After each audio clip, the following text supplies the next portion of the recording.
आपने कहा था नीट 2025 का पेपर इजी होगा। हाँ इजी होगा, क्योंकि जब पेपर पढ़ना शुरू किया था तो मैंने पूरे साल बोला पेपर टफ होगा, और यकीन प्लस के लेक्चर जाके देख ले, है ना, सूख जाएगा एकदम। और ये तू यकीन प्लस तो छोड़, यकीन के लेक्चर देख ले, सूख जाएगा एकदम। तो पढ़ाया उस लेवल का, ठीक है ना, पढ़ाया उस लेवल का।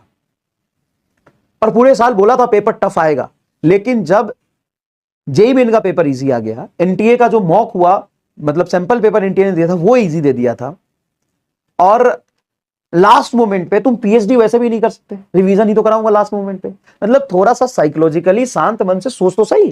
तो मेरा आंसर ही जानना चाह रहा था ना, तो सुन, आंसर जानना चाह रहा था तो सुन। अब कह रहे हैं कि सर आपने बोला था जेईई मेन से इतना ज्यादा गुना टफ है पेपर, जेईई मेन के लेवल का ऊपर है पेपर, फिर भी आप कह रहे हो कि 40 क्वेश्चन आपके नोट से हैं। हाँ, क्योंकि जेईई मेन के कई गुना ऊपर लेवल का पढ़ाते हैं क्लास में, इसलिए है नोट से सवाल,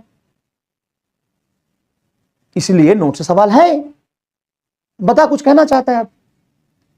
हाँ, और बच्चे तो बच्चे यार, एक्चुअल में बच्चे की कोई गलती नहीं है, टीचर्स लोगों ने, कई लोगों ने बच्चे का ब्रेन वॉश किया है, बस गलत तरीके से गलत बातें कर दी। अरे आपने तो बोला था पेपर टफ है, इतना गुना पेपर टफ है, तो फिर आपके नोट से सवाल कैसा है? क्योंकि क्लास में पढ़ाया है पूरे साल।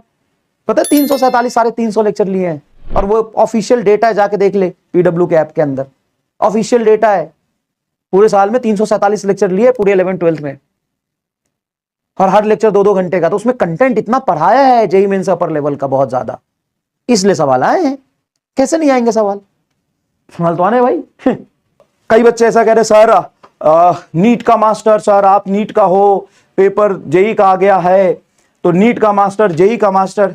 एक बात सुनना ध्यान से, तुम मेरे नोट्स उठा लो और जेईई मेन के 90% सवाल मेरे नोट्स से मैं दिखा दूंगा, और ऐसे ऐसे सवाल जो किसी के नोट्स में नहीं है वो भी मेरे नोट्स में थे। और ये मैं नहीं बोलना चाहता, लेकिन कई बच्चे लगातार मैसेज कर रहे हैं, इसलिए मैं कह रहा हूं। तो पहली बात, एक कान खोल के सुन लीजिए, कान खोल के सुन लीजिए, मास्टर ना तो जेईई का होता है, ना नीट का होता है, ना 10th का होता है, ना बोर्ड का होता है, ना कोटा का होता है, ना पाकिस्तान का होता है, ना अमेरिका का होता है। टीचर ना सब्जेक्ट का होता है, टीचर ना फिजिक्स का होता है, और उसको फिजिक्स के टीचर की तरह देखो। आज मैं अगर 10th में पढ़ा रहा होता तो मैं उसको जेईई के सवाल, एडवांस के सवाल नहीं कराता। और अगर मैं नीट में पढ़ा रहा हूं तो नीट में पेपर 4 क्वेश्चन टफ आए हैं, लेकिन 40 क्वेश्चन 42 क्वेश्चन नोट से ही आए हैं। आपको स्क्रीनशॉट लिखा दिया और लेक्चर नंबर बता दिया, जाके आप देख सकते हैं, आप जाके देख सकते हैं बेटा। तो सबसे पहले जो तुम्हारे अंदर ये द्वंद्व चल रहा है, लॉजिकली और कंसेप्चुअली उस द्वंद्व के बारे में सोचो कि यार टीचर 10th में पढ़ा रहा है तो 10th का ही कंसेप्ट पढ़ाएगा, अगर 9th में पढ़ा रहा है तो 9th का कंसेप्ट पढ़ाएगा, बोर्ड का पढ़ा रहा है तो बोर्ड का कंसेप्ट पढ़ाएगा, जेईई का पढ़ा है तो जेईई का कंसेप्ट पढ़ाएगा। टीचर पाकिस्तान का होता है, इंडिया का होता है, युगांडा का होता है, जेईई का होता है, कोटा का होता है, यह सब्जेक्ट का होता है, सब्जेक्ट का होता है। सब्जेक्ट समझ आना चाहिए, सब्जेक्ट को फील दिलाना चाहिए, विजुअलाइज कराना चाहिए, दिखना चाहिए, कैलकुलेशन होना चाहिए, सवाल होना चाहिए। किस चीज का होता है टीचर?